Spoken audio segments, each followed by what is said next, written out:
lecture. Next topic is integral corresponding the term of right hand side x raised to alpha.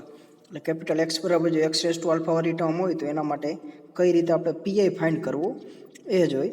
તો આ method short and then homogeneous equation એના કરતાં short થશે કેમ કે direct આપણે ફાઇન્ડ કરી શકશું 1/f of theta x raised to m. આ બી ટર્મ આવતી હોય તો ડાયરેક્ટ pi શું મળે, થીટાની જગ્યાએ શું ટ્રાન્સફર કરો m, એટલે કે 1/f of m x raised to m.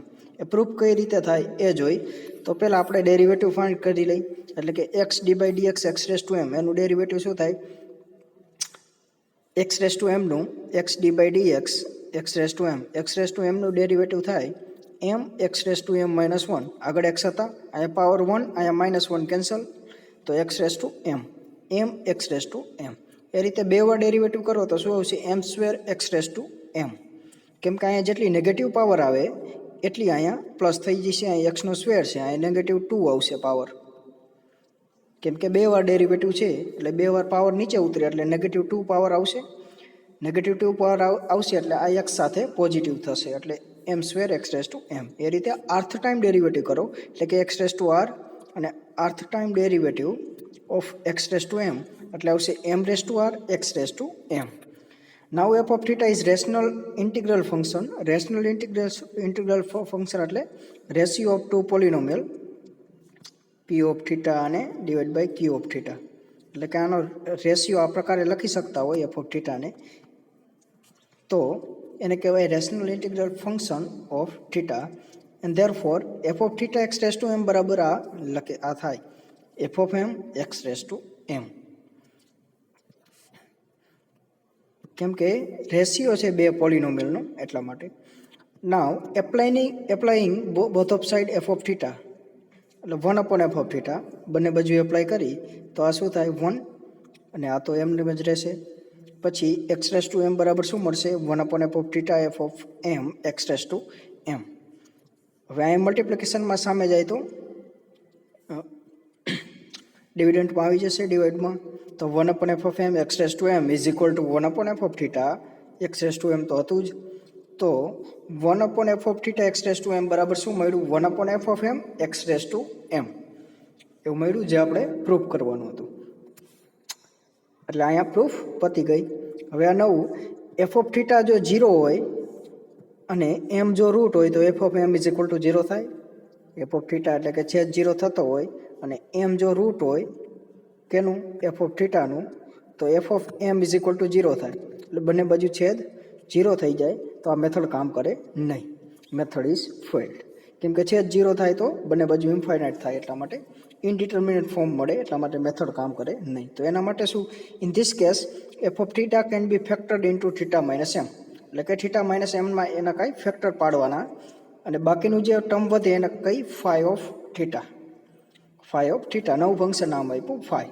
તો in particular integral then become 1/f of theta x raised to m is equal to f of theta ના શું ફેક્ટર પડ્યા, theta minus M and phi of theta M put કરી ત્યારબાદ 1/ આનું તો આપણે ખબર છે 1/5 of theta, જ્યાં phi of theta non zero હશે, કેમ કે એના ફેક્ટર પાડી લીધા, જેટલા ઝીરો ટર્મ કરતું હતું એમ રૂટ હોય તો F of M is equal to 0 થાય. અને આ જ્યાં 0 બનાવે છે એને આપણે રિમૂવ કરી નાખ્યા, સાઈડમાં એનો ફેક્ટર પાડી નાખ્યો. એટલે એને બાદ કરતાં જે આ મળે છે એનું આપણે તો પ્રૂફ કર્યું હમણાં આજ થિયરમમાં. શું મળે, થીટાની જગ્યાએ એમ પુટ કરો એ જ એનું પર્ટિક્યુલર ઇન્ટિગ્રલ મળે. તો એ બહાર આવી જાય, થીટાની જગ્યાએ એમ મૂકીએ એટલે બહાર આવી જાય. હજી આ ટર્મ બાકી છે. તો 1/5 of theta minus m into x raise to m એ શું થશે, log x. આ એક્સ રેસ ટુ એમ ને એક્સ રેસ ટુ એમ જ રહેશે અને આનું થશે log x 1/θ માઇનસ એમ, એનું થશે log x. આટલું યાદ રાખજો. અને ફાઈ ઓફ એન ના ફાઈ ઓફ એમ. હવે એ રૂટ જો એમ રૂટ જો આર વખત રિપીટ થતા હોય, રૂટ છે મતલબ આર વખત એ 0 બનાવે છે, 0 × 0 એવા રૂટ બને છે, તો એના આર ફેક્ટર પડશે કે 0ને રિમૂવ કરી શકીએ કેપિટલ એફ ઓફ થીટામાં. કેપિટલ એફ ઓફ થીટામાં કોઈ એમ રૂટ આવશે નહીં, એટલે કેપિટલ એફ ઓફ એમ એ નોન ઝીરો થવું જોઈએ. જેટલા ઝીરો થાય છે એટલા આર વખત રિપીટ થાય છે, એટલે કે theta minus M raise to R. એટલે આમાં થીટાની જગ્યાએ એમ મૂકો તો આ ઝીરો થઈ જાય. કેટલી વાર થાય? આર વખત, કેમ કે એનો પાવર આર છે. તો એનું સોલ્યુશન શું મળે? Integral 1 f of theta raise to m. F of થીટાના પાર્ટ કેવી રીતે પડ્યા? Capital F of theta theta minus M raise to r. હવે આર વખત રિપીટ થાય છે તો એક્સ રેસ ટુ એમ તો એમને જ રહેશે, ડિવાઈડ બાય આર ફેક્ટોરિયલ આવશે. અને log X raise to R, અહીં લોગ એક્સ ક્યારે આવ્યું? જો એક વખત રિપીટ થતું તો પાવર 1 આવ્યો. અને ડિવાઈડ બાય 1 ફેક્ટોરિયલ એટલે 1 જ થાય. અહીં આર વખત રિપીટ થાય છે તો આર ફેક્ટોરિયલ આવશે. અને log X raise to R, અને કેપિટલ એફ ઓફ એમ તો આવશે જ. કેપિટલ એમ, અહીં એક્સ રેસ ટુ એમ રહી ગયું છે પ્રિન્ટ થવાનું, એક્સ રેસ ટુ એમ આવશે. અહીં એફ ઓફ એમ લખી નાખ્યું છે તો પણ એક્સ રેસ ટુ એમ તો આવશે જ. કેમ કે કેપિટલ એફ ઓફ થીટાનું શું પુટ કર્યું? થીટાની જગ્યાએ એમ પુટ કર્યું. એટલા માટે. એટલે ફોર્મ્યુલા કેટલી થઈ? આર વખત રિપીટ થતા હોય તો આ ફોર્મ્યુલા થઈ. જે ફોર્મ્યુલા તરીકે યાદ રાખવાનું છે. પ્રૂફ હજી કોર્સમાં આપણે છે નહીં. કેની પ્રૂફ કોર્સમાં છે? તો એફ ઓફ થીટા, જો એમ રૂટનું f of theta non zero હોય એના માટેની પ્રૂફ આપેલી છે, અને એ જ આપણે કોર્સમાં છે. એટલા માટે એ જ યાદ રાખવાનું. તો 3 ફોર્મ્યુલા થઈ. તો એક્ઝામ્પલ જોઈએ તો solve X square d2y by dx2 plus 7dy by dx plus 5y is equal to X raise to 5. તો એક્સ રેસ ટુ આલ્ફા ટાઈપનું છે, કેપિટલ એક્સ. તો આપણે આગળની મેથડ યુઝ કરી શકશું. સો ગિવન ઇક્વેશન સિમ્બોલિક ફોર્મમાં કન્વર્ટ કરી તો X square d2 by dx2 ની જગ્યાએ શું લખાય? 2 વાર ડેરિવેટિવ છે તો આપણે અગાઉ પણ જોયું હતું, theta into theta minus 1 plus 7 ના 7 એક્સ ડી બાય dx નું શું થાય? થીટા. થીટા એટલે ડી બાય ડીઝેડ. એ આપણે રકમમાં આન્સરમાં લખવું પડે. અને 5 ના 5 કોમન શું નીકળશે? y અને એક્સ રેસ ટુ 5 એમનું.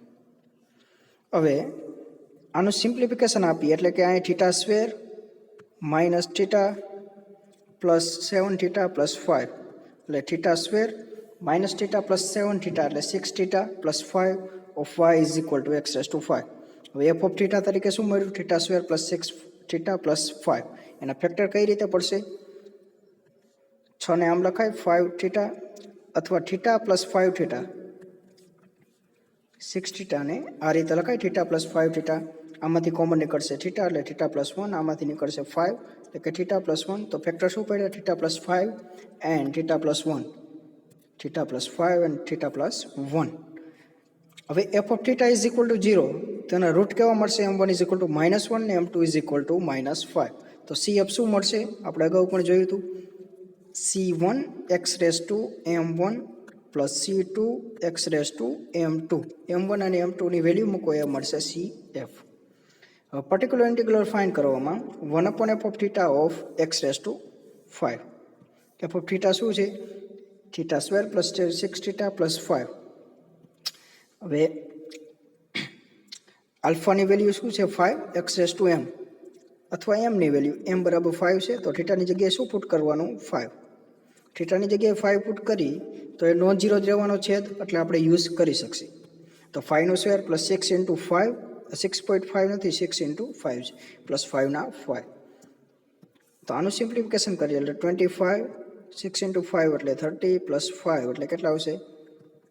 30 ને 30 60. સો ધ કમ્પ્લીટ સોલ્યુશન શું મળે? CF plus PI. CF plus PI જે આપણે મળી ગયું. નેક્સ્ટ એક્ઝામ્પલ જોઈએ તો X square d2y by dx2 plus 4x dy by dx plus 2y is equal to e raise to x. આગળના બધા એક્ઝામ્પલમાં આપણે કન્વર્ટ કરતા x બરાબર e raise to z put કરીને કન્વર્ટ કરતા, એ પણ તમે આ એક્ઝામ્પલમાં કરી શકો. x ની જગ્યાએ e raise to z put કરીને આપણે આને કન્વર્ટ કરતા, પણ આ થિયરમ જોયા પછી આપણે એને ડાયરેક્ટ યુઝ કરી શકીએ. એક્સ રેસના 5 ને એક્સ રેસ ટુ 5 રાખી તો પણ ચાલે. એટલે તમે ગમે તે મેથડથી એક્ઝામ્પલ ગણો, આન્સર તો સેમ જ આવશે. Second example x square d2y by dx2 plus 4x dy by dx plus 2y is equal to e raise to x. અહીં e રેસ ટુ x આવ્યું તો તમે z is equal to log x put કરો અને x is equal to e raise to x. તો x d by dx એટલે theta, x square d2y by dx2 એટલે theta into theta minus 1, e raise to x, x ની જગ્યાએ શું મૂકવાનું, e raise to z, તો e raise to z એવું થાય, e રેસ ટુ z. તો બધી વેલ્યુ આમાં પુટ કરી ગિવન ઇક્વેશનમાં એટલે મળશે, આનું મળશે theta into theta minus 1, y common કાઢો તો અહીંયા લખો કોઈ ફેર પડે નહીં, plus 4 theta into y plus 2y is equal to e raise to z. y common કાઢો એટલે મળશે theta square plus 3 theta plus 2, આનું થાય થીટા સ્ક્વેર, અહીંયા થાય માઇનસ થીટા, આ પ્લસ 4 થીટા ને પ્લસ 2, આ થશે 3 થીટા, એટલે theta square plus 3 theta plus 2 મળી ગયું. હવે ઓક્ઝિલરી ઇક્વેશન શું મળશે, આના ઇઝ ઇક્વલ ટુ 0, અને રૂટ ક્યાં મળશે, આના ભાગ પડો થીટા પ્લસ 1 ને થીટા પ્લસ 2, કેમ કે 3 થીટાને આ રીતે લખી શકાય થીટા પ્લસ 2 થીટા, એટલે આમાં છેલ્લા બે ટર્મમાંથી 2 કોમન નીકળશે, પહેલા બે ટર્મમાંથી થીટા કોમન નીકળશે, એટલે ભાગલા પડશે, પાર્ટીશન પડશે theta plus 1 theta plus 2 is equal to 0. તો થીટા ઇઝ ઇક્વલ ટુ -1 ને -2 એના રૂટ મળ્યા, તો CF શું મળે, C1 e રેસ ટુ, અહીંયા થીટાની વેલ્યુ મળી, તો એના પાર્ટીશન પડશે C1 e raise two m1 plus C2 e raise two m2. m1 અને m2 ની વેલ્યુ મૂકો, અથવા ડાયરેક્ટ આ લખો તો પણ ચાલે. અહીંયા e રેસ ટુ z નો પુટ કરવું હોય, z વાળી ટર્મ ન લખવી હોય, ડાયરેક્ટ આ લખવું હોય C1 x raise two m1 plus C2 x raise two m2. આ x વાળી ટર્મ ન લખવી હોય, z વાળી, z બરાબર શું મૂકવાનું, log x, both are same. તમારે આ લખવું હોય e raise two m1 z, તો અહીંયા z આવશે, x નો આવે, પછી તમારે પાછળથી z ઇઝ ઇક્વલ ટુ શું પુટ કરવાનું, રિયલ log x, કેમ કે આન્સર તમને શેમાં જોઈએ, x અને y ટર્મમાં જોઈએ, કેમ કે ઇન્ડિપેન્ડન્ટ વેરિયેબલ આપણે રકમમાં y x છે, કન્વર્ટ કરવું પડે. જો કન્વર્ટ ન કરવું હોય તો ડાયરેક્ટ આ પણ લખી શકો, C1 x raise two m1 plus C2 x raise two m2, એટલે આ બંને સેમ જ છે, અલગ અલગ નથી. તો તમને CF મળી ગયું. PI ફાઇન્ડ કરવા માટે 1/f of theta, f of theta શું હતું, થીટા પ્લસ 1 ને થીટા પ્લસ 2, અને x બરાબર e રેસ ટુ z. હવે આના પાર્ટીશન કઈ રીતે પડશે, a upon theta plus 1 plus b upon theta plus 2 is equal two 1 upon, કેના પાર્ટીશન પડ્યા, થીટા પ્લસ 1 ને થીટા પ્લસ 2.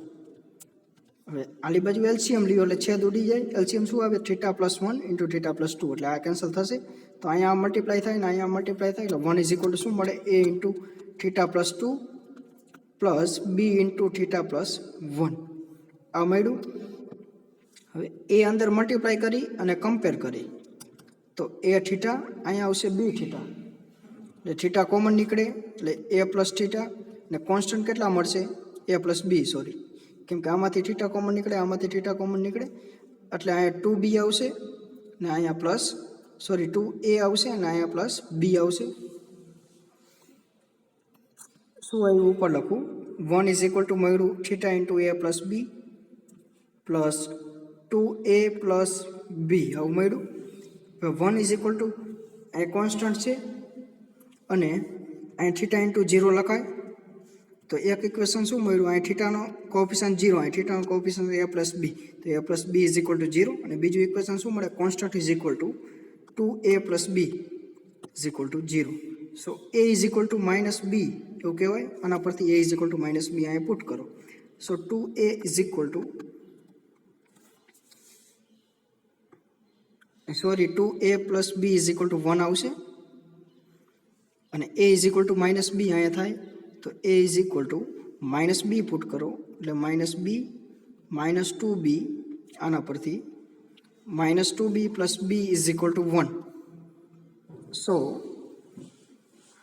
આના પરથી મળશે minus b is equal two 1, એટલે કે b is equal two minus 1. b is equal two minus 1 હોય તો a ઇઝ ઇક્વલ ટુ 1 મળી જાય, તો અહીંયા મળી ગયું.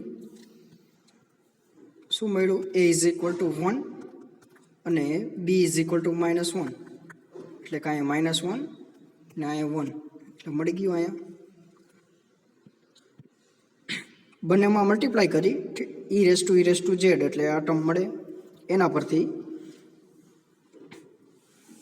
ઈ રેસ ટુ ઝેડ આ તો છે જ, એને એમને હવે 1 ને તમે એ રીતે લખી શકો e raise to minus z into e raise to z, કેમ કે આ કેન્સલ થાય એટલે 1 મળે, અને e raise to z as it is, અને આના પરથી e raise to minus 2z add કર્યા અને e raise to minus 2z into e raise to 2z એ 1 ને તમે લખી શકો.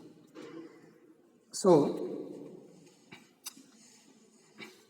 E raise to minus z એ 12 લખું, અને theta minus 1 plus 1 e raise to z into e raise to z. એટલે થીટાની જગ્યાએ શું પુટ કરવાનું? Theta minus 1. કેમ કે ઝેડનો પાવર, ઝેડનો કોએફિશિયન્ટ શું છે? -1. તો થીટાની જગ્યાએ શું ટ્રાન્સફર કરવાનું આવે? Theta minus 1. એ જ રીતે સિમિલરલી અહીંયા ઝેડનો પાવર શું છે? કોએફિશિયન્ટ -2. તો થીટાની જગ્યાએ શું ટ્રાન્સફર કરવું પડે? Theta minus 2. તો આ મળે ટર્મ થીટા માઇનસ 2 પ્લસ 2, એટલે કે theta replace to theta minus 2. હવે ઈ રેસ ટુ 2z તો એમને જ રહેશે, અને અહીંયા ઈ રેસ ટુ ઝેડ એમને રહેશે. એટલે કે અહીંયા 1 1 કેન્સલ થાય, અહીંયા 2 2 કેન્સલ થાય. એટલા માટે હવે ખબર પડશે ઈ રેસ ટુ માઇનસ 2 કેમ આપણે એડ કર્યા.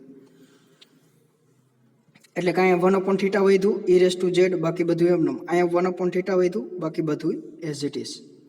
સો 1 અપોન થીટાનો મિનિંગ શું થાય? 1 અપોન ડીનો મિનિંગ શું થતું હતું? ઇન્ટિગ્રેશન. એ જ રીતે 1 અપોન થીટાનો મિનિંગ શું થાય? ઇન્ટિગ્રેશન. તો આનું ઇન્ટિગ્રેશન કરવું પડે વિથ રિસ્પેક્ટ ટુ ઝેડ. એ જ રીતે અહીંયા પણ ઇન્ટિગ્રેશન થશે વિથ રિસ્પેક્ટ ટુ ઝેડ. હવે એક્સની જગ્યાએ એક્સની વેલ્યુ શું હતી? E raise to z.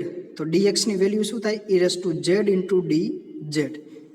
કેમ કે બંને બાજુ તમે ડેરિવેટિવ કરો એટલે અહીંયા ડીએક્સ ઈ રેસ ટુ ઝેડનું e raise to z into ઝેડનું થશે d z. So e raise to minus z એટલે એક્સનો ઇન્વર્સ. કેમ કે ઝેડ બરાબર તમે લોગ એક્સ પુટ કરો, ઝેડની જગ્યાએ લોગ એક્સ પુટ કરો એટલે આ માઇનસ જશે પાવર એક્સમાં, એટલે -1. લોગ અને એક્સપોનેન્શિયલ કેન્સલ, તો એક્સ રેસ ટુ -1 મળશે. અને અહીંયા શું મળશે? E raise to x. કેમ કે ઈ રેસ ટુ ઝેડ શું મળે? એક્સ, અને ડીએક્સની જગ્યાએ શું પુટ કરવાનું? ઈ raise to Z D Z. એટલે આની જગ્યાએ શું મળી ગયું? ડીએક્સ, અને આ શું મળશે? E raise to x. કેમ કે ઈ રેસ ટુ ઝેડ, ઝેડની જગ્યાએ લોગ એક્સ પુટ કરો, લોગ અને એક્સપોનેન્શિયલ કેન્સલ, વધશે શું? E raise to x. So e raise to x into d x. Similarly e raise to minus 2z એટલે x raise to -2, અને ઈ રેસ ટુ ઝેડ એટલે e raise to x, e raise to z into d x એટલે d x, અને e raise to z એટલે x. And integration થાય e raise to એક્સનું e raise to x, x raise to -2 અને x raise to -2. આનું integration શું થાય? ખંડસ્થ સંકલનથી. Integration by parts. X as it is e raise to એક્સનું ઇન્ટિગ્રેશન થાય ઈ રેસ ટુ એક્સ, એટલે પહેલી ટર્મ મળશે x minus e raise to x. Minus નિયમના એક્સનું ડેરિવેટિવ થાય 1, integration of e raise to x થાય integration of e raise to x, અને બીજી વાર પણ ઇન્ટિગ્રેશન કરો એનું એટલે ઈ રેસ ટુ એક્સ થશે. એટલે આ ટર્મ મળશે. હવે x inverse e raise to x, માઇનસના માઇનસ, અહીંયા મલ્ટીપ્લાય થાય, અહીંયા એક્સનો પાવર -2 અને મલ્ટીપ્લાય થાય અહીંયા એક્સનો પાવર 1 છે, તો -2 + 1 એટલે -1 ઈ રેસ ટુ એક્સનું ઈ રેસ ટુ એક્સ. આ અંદર મલ્ટીપ્લાય થાય એટલે માઇનસ માઇનસ પ્લસ, એક્સનો power -2 into e raise to x. હવે કેન્સલ કેટલા થાય? આ પહેલી બે ટર્મ, અને વધશે શું? X raise to -2 into e raise to x. આ શું મળ્યું? PI, particular integral. બંનેનો સમ કરો CF એન્ડ પીઆઈ, તો શું મળશે? General solution. જે મળે C1 x raise two -1 plus C2 x raise to -2 plus x raise to -2 into e raise to x. Arbitrary constant કેટલા મળ્યા? 2, કેમ કે 2 ઓર્ડરનું ડિફરન્શિયલ ઇક્વેશન હતું. સો થેન્ક્સ ફોર વોચિંગ.